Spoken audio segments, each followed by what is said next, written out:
condolences go to Lord Brittan's family. It's obviously a very sad day for his family, there's no doubt about that. What do you think are the questions which he should have answered had he been able to before he died, as far as the child abuse allegations are concerned?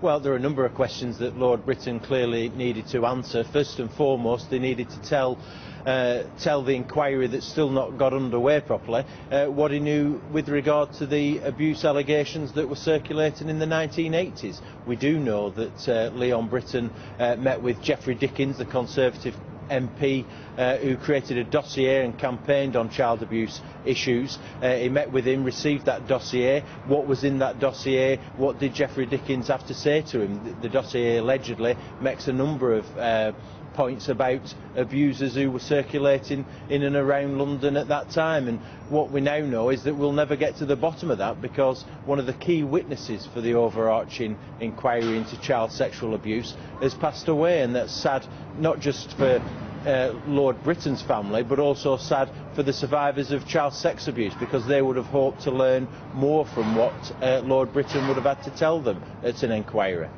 As far as his handling of the allegations that were passed to him when he was Home Secretary, are you satisfied, as the Wanless inquiry appeared to be, that he behaved entirely properly?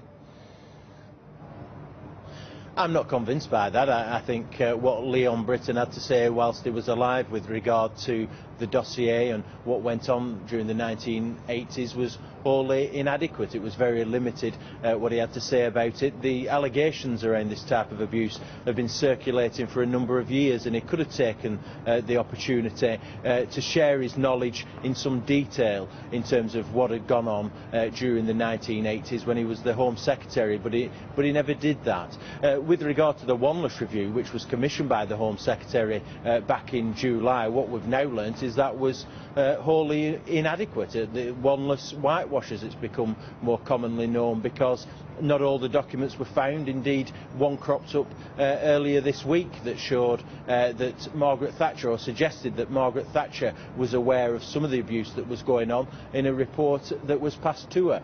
So the Wanless review failed to establish that. So there's still many questions to be answered, and the Home Secretary has been dragging her feet in terms of his establishing this inquiry, and people are left wondering why it's taking so long.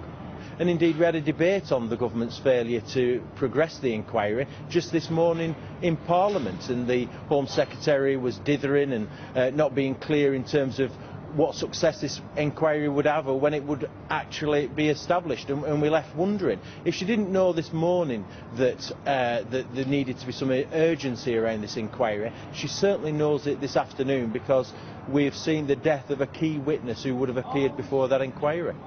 Finally, how significant is this hitherto undiscovered file that Sky News has been reporting on, that now we understand has been passed to the police investigators? Well, we know that the Cabinet Office have had this file for a good number of days. I've been aware of this file's existence for a number of weeks.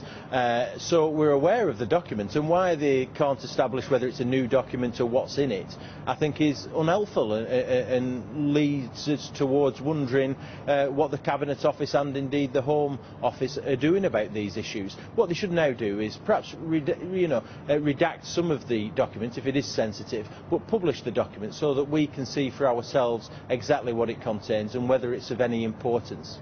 Simon Danczuk, MP, thank you very much indeed for joining us.